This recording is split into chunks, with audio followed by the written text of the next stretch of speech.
Hello and welcome to your Astrology and Spirituality overview for the 11th of August, which is a very special day for Elisa and I. Why would that be then? Well, 3 years ago today, we met and had our very first date, and that was the start of our journey together.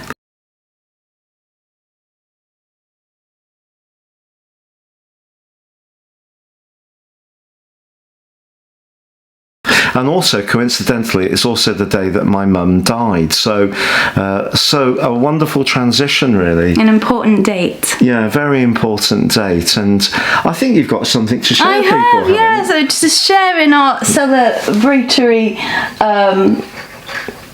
anniversary.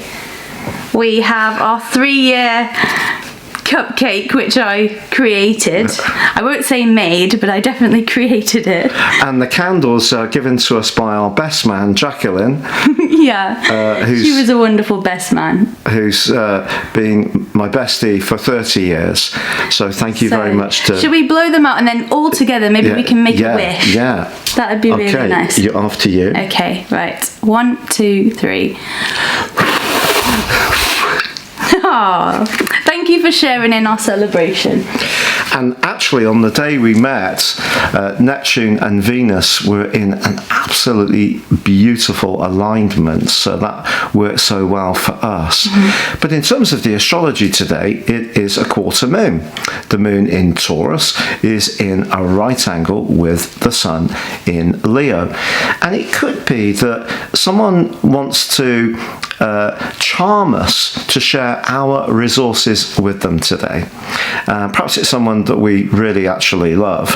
And if this has become a little bit of a habit, it may be a timely moment just to remind them that their resources are in fact their responsibility. But equally, we may feel a bit more impetuous about splashing out today.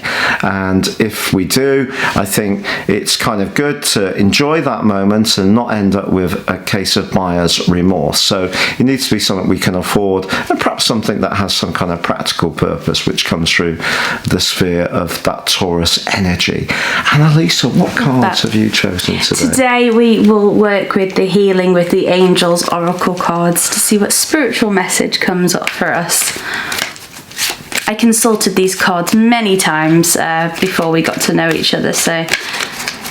We actually were talking for was it about 3 years? Yeah, it was about 3 years before that, yeah. And I was very hesitant because of the age difference, to be honest. And I actually sent Lisa a message saying that I thought she was lovely, but I don't mean like that, because I didn't want her to feel I was being improper in any way. Yeah, which I found a bit upsetting, because it was like, well, he's not interested, so... rejected. So Elisa, unbeknown to me, very, very strong personality, strong-willed person, wasn't very happy about that. And then we kind of like had, a little bit of a distant situation, because I was a vegetarian for 40 years and we still eat quite a strong vegetarian diet now, but we do have a tiny bit of walk-in, what would you say, bird. Yeah, I won't eat anything with 4 legs. No, and or humans. But I do feel that there are some challenges with vegetarianism and veganism, just in terms of the intake of different fats, micronutrients, and also protein. So I shared with Elisa this article because I think in some ways it did make me quite poorly. You can sort of end up with very low B12. And I was vegan at the time. Yeah, and when I started... Yes, of course, you were vegan. Yeah, so you were being protective, just saying, are you getting these nutrients? But I took it as a sort of a little bit of a dig at my lifestyle choice, and so we fell out a little bit. I think you fell out with me. I fell out with you. No. So we sort of didn't really have too much contact going on. No, and then we... Then my sister was dying sadly in hospice, and Elisa was very, very kind, because she'd been through a similar situation with her grandparents twice, and you were very kind, and but it was still very cautious, to be honest, for a long time. Yeah, and then we did start working together, and that is how we met, really, through work. but that was because you were actually publishing a magazine for someone and did an amazing job on it, really stuck at it. And we actually did need someone, and I really didn't know whether Elisa would be interested, and did speak to 2 other people as well. One wasn't interested, one had worked for me before but had decided she wanted to do something different, Hayley, who's lovely. And so I had a really open mind, and then we had a chat, and then I realised once we chatted on Skype that Elisa's got an absolutely brilliant sense of humour, but also fantastic knowledge, and teaches me something every single day. But it was the humour really. So we went on for 6 months, and it was still a little bit like a couple of big pumas circulating each other cautiously. Yeah, a bit wary of each other's energy really, because I think we both do have, or we can sometimes maybe put across a certain energy, and I think we were both a little bit wary of each other's, you know, power in a way, if I'm honest. And both shy. And so, it took a little while to peel back those layers, but we did. And then, you know, 3 years ago today, we had our first date, and we haven't really been apart since, have we?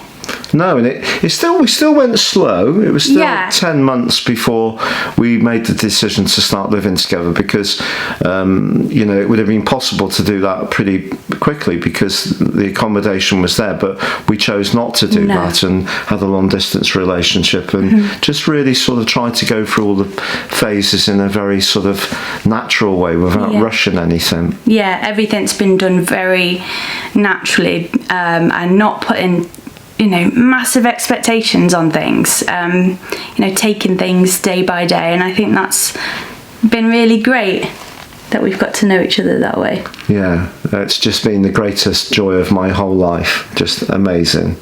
Oh, thank you so much, darling. Oh. Along with my son. Yeah. And my lovely son, Jason, and my 2 very, very best friends, Jacqueline, who we mentioned before, and also Gillian from Swindon, who I've known since I was 5. Yeah, besties. Fantastic people. Absolute besties.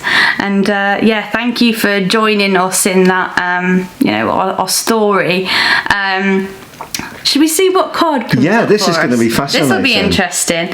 Well, the card that comes up is abundance. Wow. And so, I think maybe here it's, sharing in an abundance doesn't have to be, monetary. It can be love. Because it isn't. No.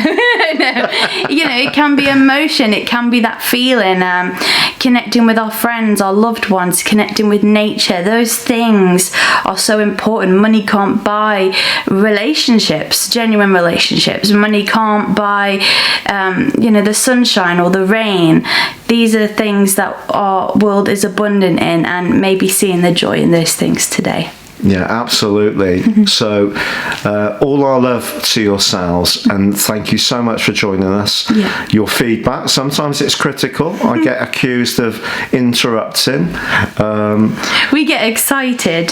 We don't have a script. There's never a script. No, and we're both, once we get chatting, we're both very chatty people, I think. So it's just our natural way of communicating. Yes, but believe me, I have fear. Oh, it's a good fear. Yeah. A healthy amount. Thank you so much for joining us. God bless and goodbye. Goodbye.